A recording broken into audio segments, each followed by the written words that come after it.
If you've ever felt squishy and wanted to add another generic layer of defense to your build, you probably gravitated towards something like spell suppression.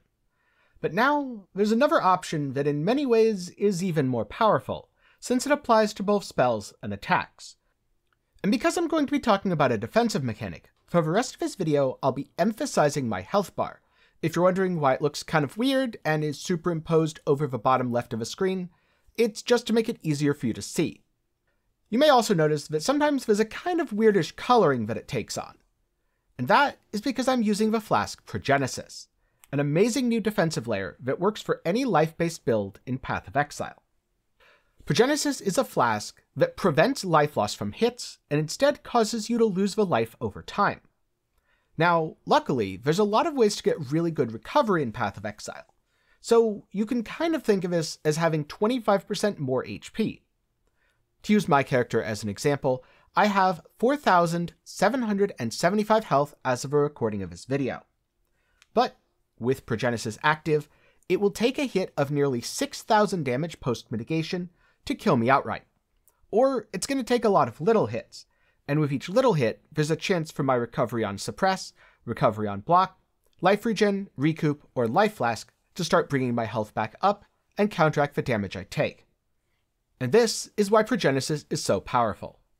Now, if you want to know more about my mapping strategy, and exactly how good the Sanctum is for loot, spoiler alert, the Sanctum is incredible for loot, I often get multiple Divines a run, then stay tuned, go get subscribed, and while you're down there, leave a like on the video, because that's a great way to help me out.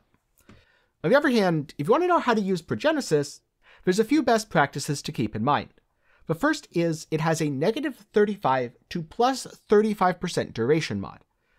So unless you're very heavily invested into flasks, you'll want one with a positive modifier, even if it is a little bit pricier. Another important thing to note is increased flask charges gained, reduced flask charges used, and flask effect duration are all great ways to scale the uptime. Or you can use something like I have, where my Solstice Vigil causes effects to expire more slowly on me, and that does apply to flasks. Because the life loss prevention is a numerical value, this also means it's scaled by flask effect. So if you have a 100% increased effect of flasks on you, then you effectively take 50% less damage from hits. This won't mitigate damage over time, but it does mitigate both spells and attacks and doesn't care if the damage is physical, chaos, or elemental. Finally, because you're steadily losing life, you'll want a way to steadily recover it. And that's where things like Recoup come in, because Recoup cares about the damage you would have taken, and therefore automatically replenishes your life, even as the Progenesis debuff is ticking down. So picking up some Recoup on your rings, the tree, or jewels is a great way to counter the degenerative effect. Of course, you don't have to use Recoup.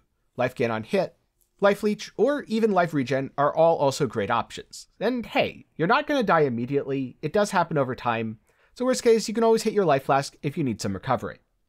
Between 319 and 320, there have been a lot of really interesting defensive mechanics added to Path of Exile, and most of them haven't been fully explored yet. And now, as someone who loves mechanical interactions, I'm probably going to be exploring more of them in the future. So if that interests you, keep an eye out, as there's definitely going to be more videos on the channel. And speaking of overpowered defensive mechanical interactions, what are some that you found or you're using in your own builds? Be sure to share them down in the comments below. And before I go, a special thanks to my patrons and channel members for their continued support. For as low as $1 a month, you can help make videos just like this one possible. Or you can support completely for free just by liking, subscribing, and leaving a comment. Now, if you want something else to watch, there's going to be several other videos about interesting mechanical interactions in the card at the top right, or YouTube will have a recommendation for you on screen right now. But that's all for me today, hope you learned something, and hope to see you again sometime soon.